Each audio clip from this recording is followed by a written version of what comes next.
Is there a deal that could be done this week in the House of Commons between maybe the Conservatives and the Labour Party, whatever it takes to get this thing over the line? Like, it may be the second referendum. What is the combination of factors that appeals to as many people as possible within the House to get this done, do you think? Well, as Chris said, this deal is really the only thing that could, I think, command a clear majority in the House. So let's say it goes through. That, in effect, rubber stamps our withdrawal from the European Union, and the debate moves on then to trade and the general election. That vote is incredibly tight. Yeah. I mean, would a confirmatory vote get it over the line easily?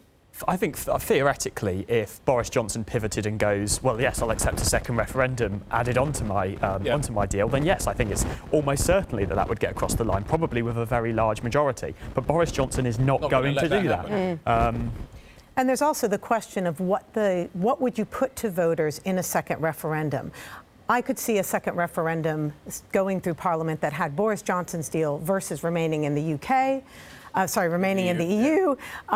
But what about a referendum that has no deal as an option? I think that's, to get enough Conservatives on board, you'd have to have a no deal option, and I can't see Labour going for that. One of the funny things at the moment is that we have had, in the polling at least, take it with a pinch of salt, a consistent lead for Remain across a variety of different polling houses with that second referendum question. But of course, the problem is that within the House of Commons, for those that want a second referendum, there isn't majority support, so there's a bit of a gridlock then. So the irony is we might end up actually this week voting to leave the European Union, while outside of Parliament there is what appears to be majority support for remaining in at a second referendum.